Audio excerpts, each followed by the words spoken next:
네, 안녕하세요. 3D 프린팅 강사협회 최성건 이사입니다.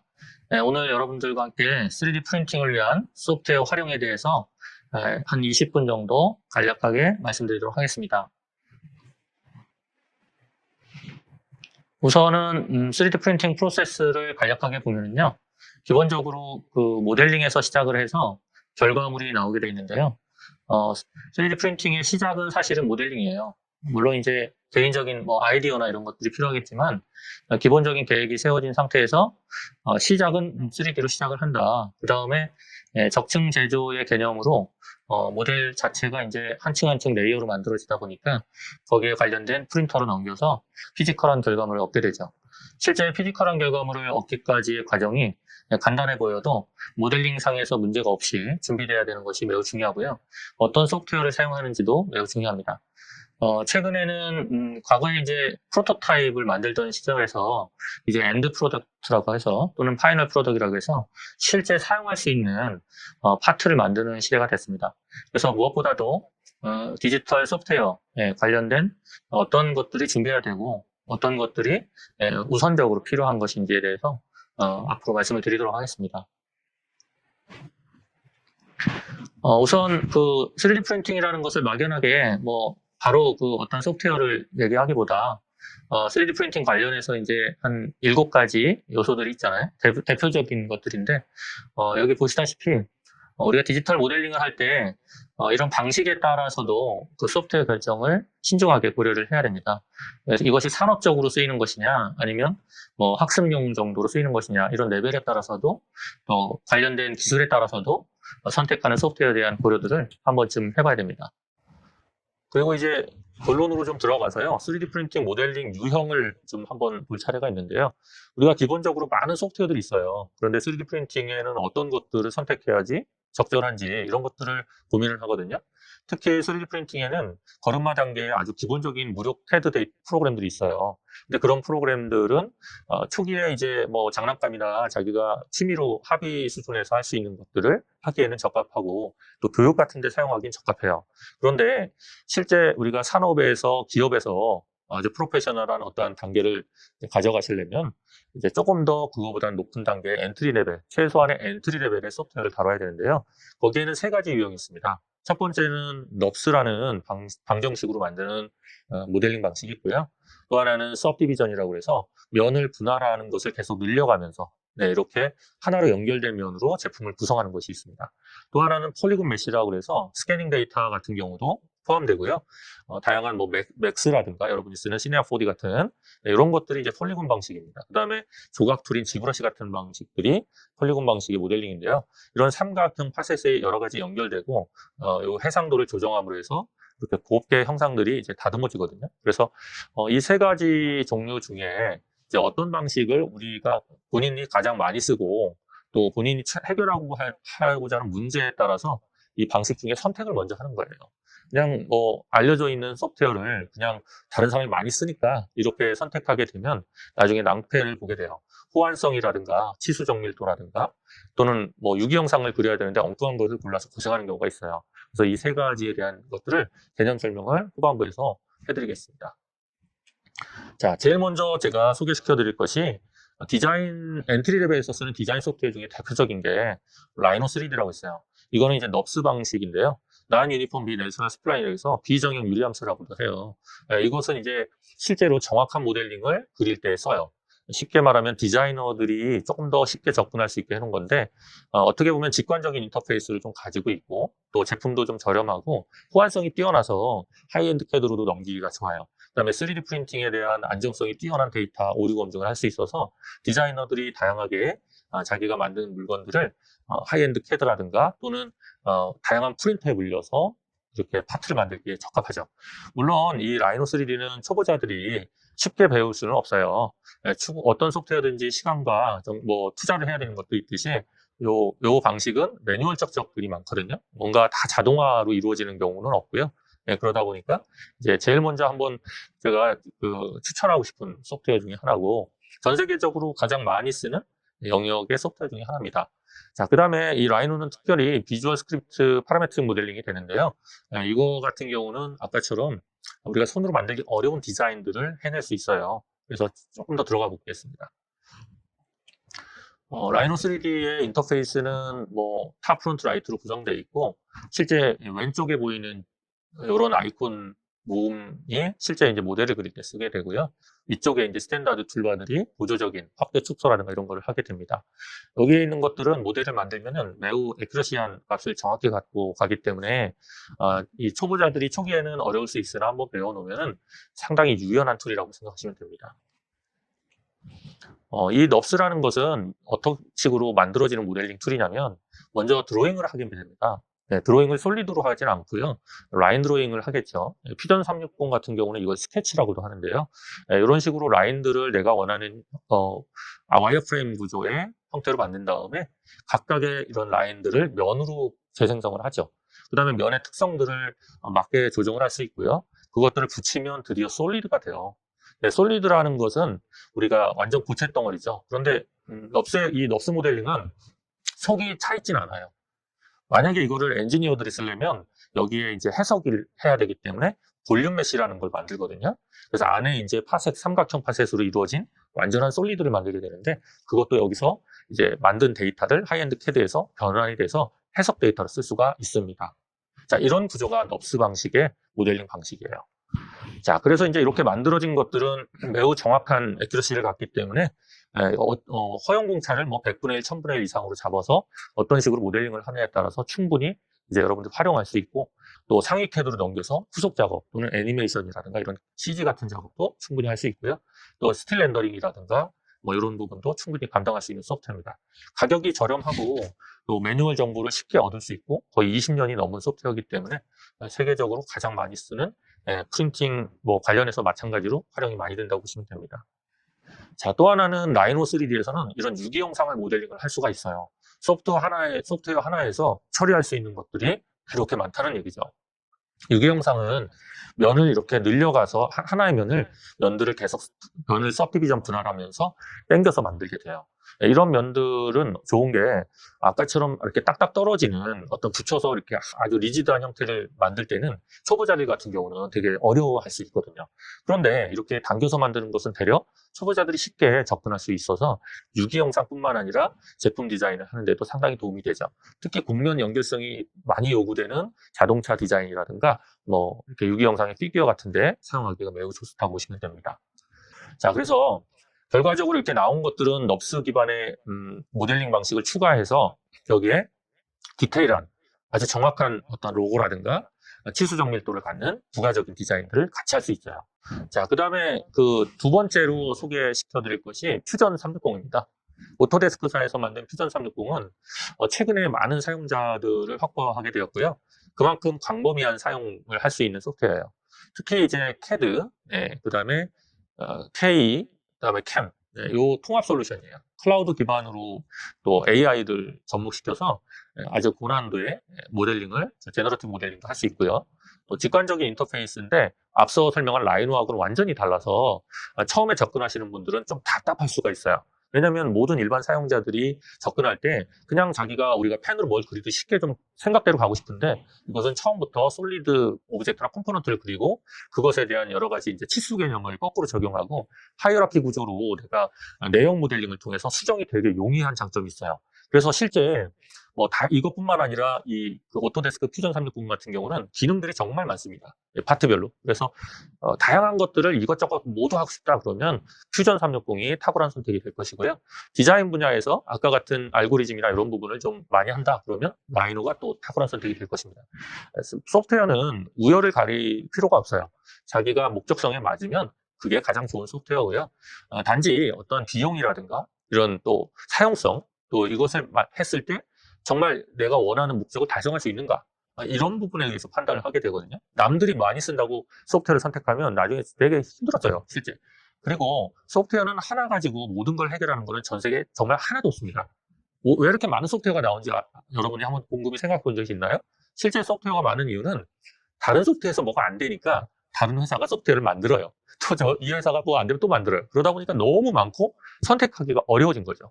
그럴 때 여러분들이 꼭 알아야 되는 게 많이 사용하는 것들이 그 중에 살아남은 거예요. 그래서 그런 것들을 선별하는 눈을 가지면 나중에 후회는 안 하게 되죠. 퓨전 360이 그런 툴 중에 하나예요.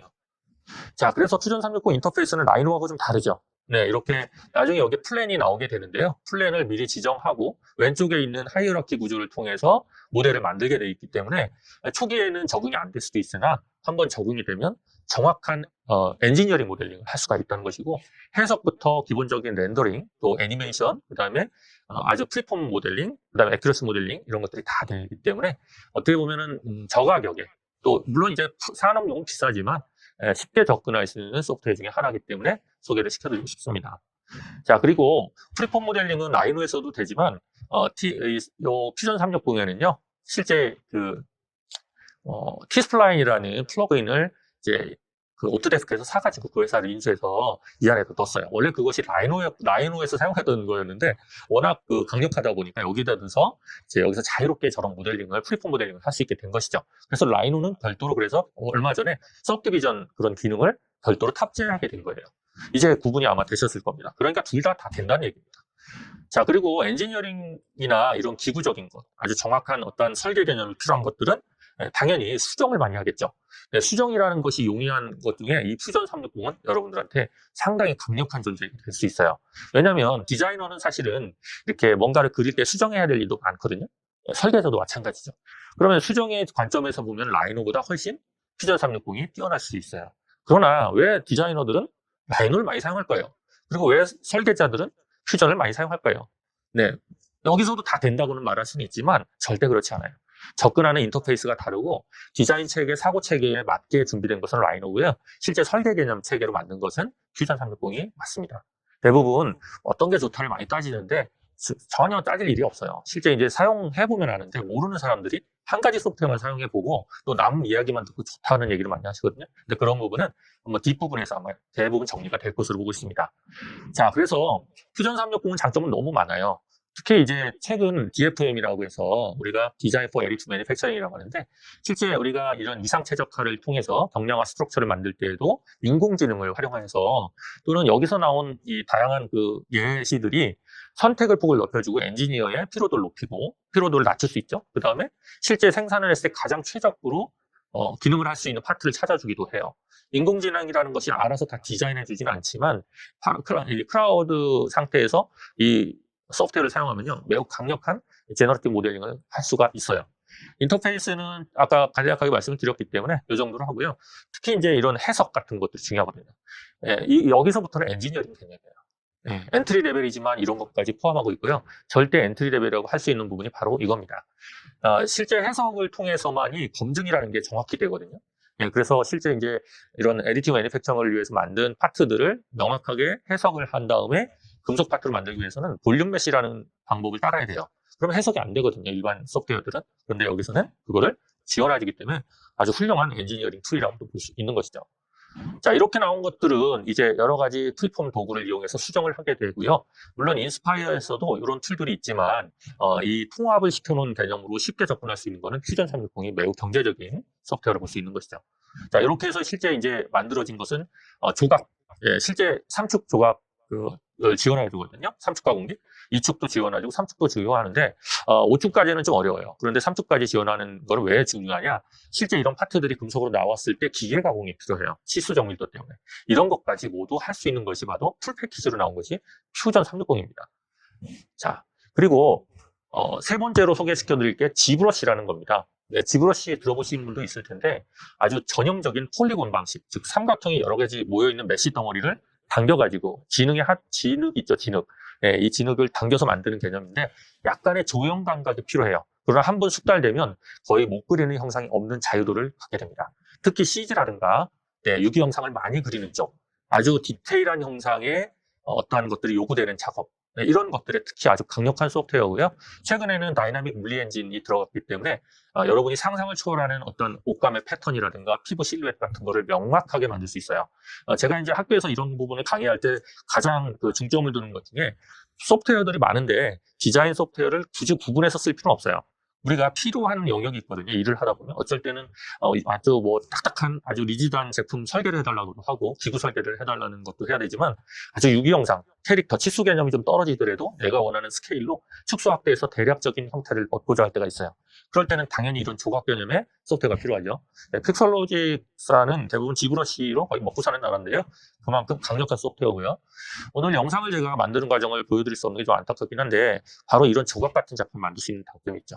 이런 거를 퓨전으로 할 수가 없습니다. 라인으로도 할 수가 없어요. 자, 그러면 다 배워야 되는가? 그렇지 않아요. 뒤에서 간단하게 정리를 해드릴 텐데 소프트웨어는 자기가 어떤 아이템을 해결하려고 하는지에 대한 문제를 정확히 인식하면 고를 수 있거든요. 그리고 어떤 것들은 소프트웨어를 구입할 때 비용 부담이 큰 것들이 있어요. 그런데 이 픽설로지사에서 제공하는 요구는 여러분들이 코어 미니라고 있거든요. 그건 무료입니다. 그래서 쉽게 접근할 수도 있기 때문에 아주 저렴한 가격으로 여러분들이 3D 프린팅의 아주 고퀄리티의 이런 파트들을 만들 수가 있는 것이죠. 실제 저렇게 조각상과 같은 것들을 뽑을 때 많이 써요. 그러니까 문화재 복원 쪽이나 이런 데서도 많이 쓰고요.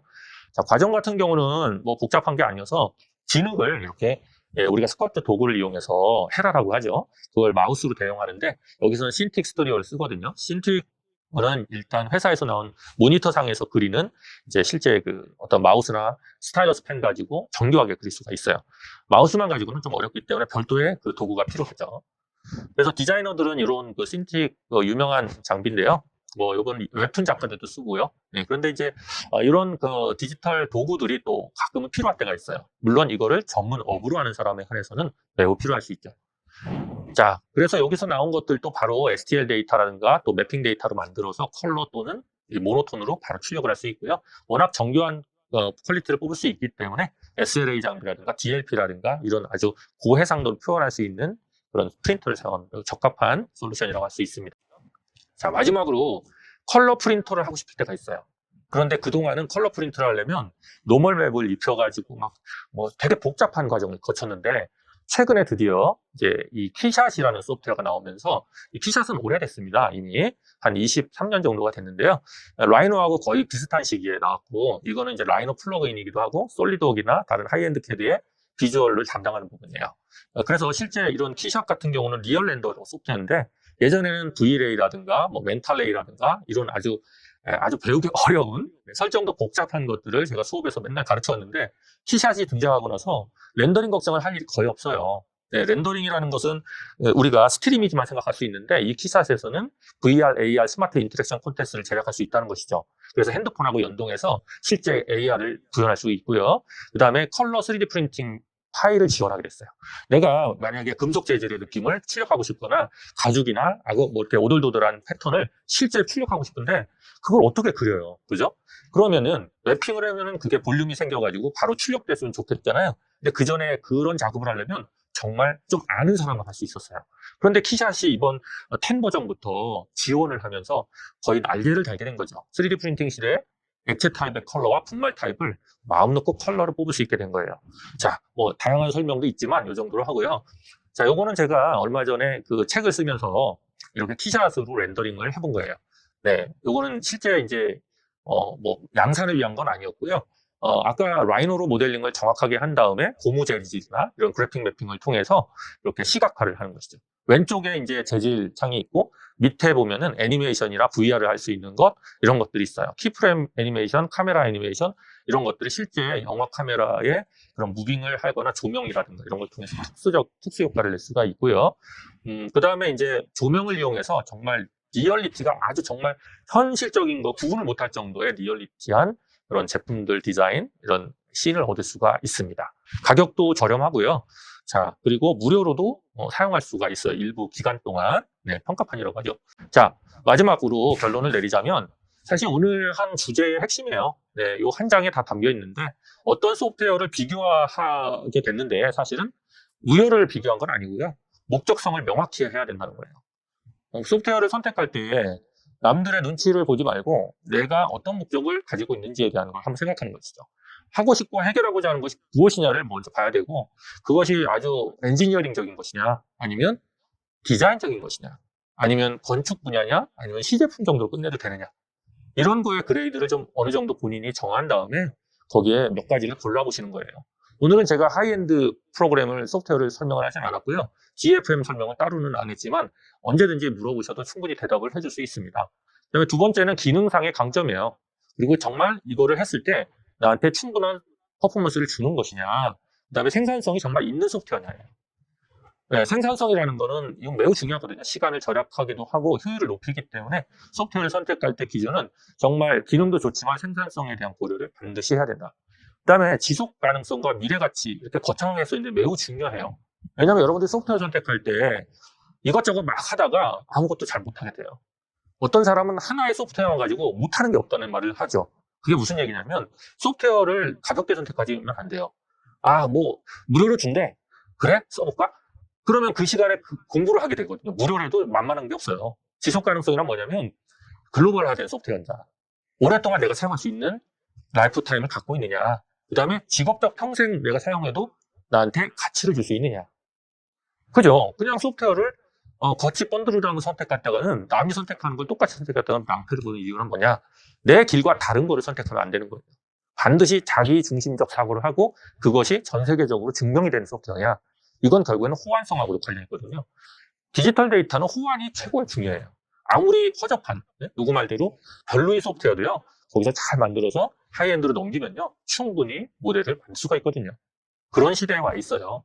자, 그 다음에 제일 중요한 돈 문제죠. 경제성.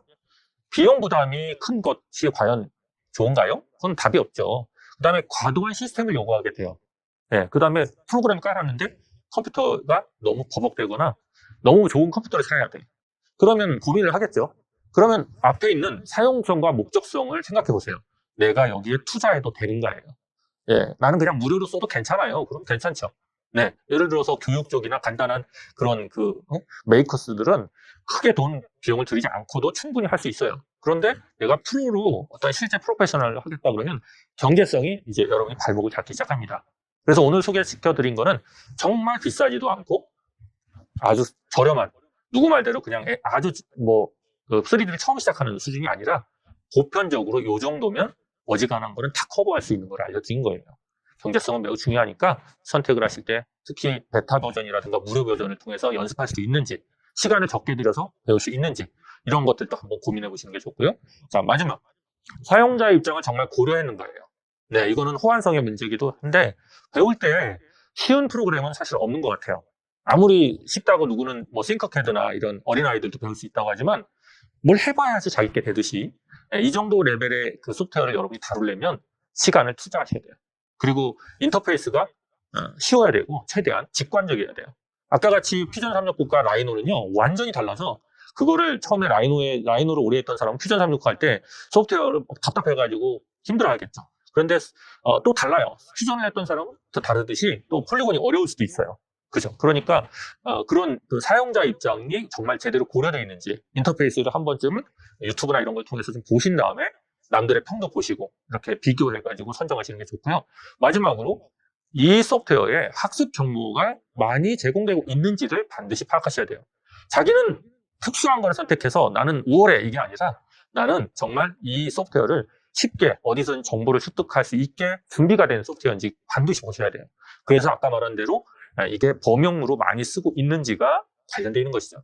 학습 정보가 없는데 선택해가지고 어디 물어볼 데도 없다면 그거는 본인의 시간을 깎아먹는 원인이 되기도 하죠. 그리고 비효율적인 일이 될 수도 있으니까 반드시 인터페이스 못지않게 학습 정보를 쉽게 제공할 수 있는 것들을 한번 고려해 보시는 게 어떨까 생각을 말씀을 드립니다.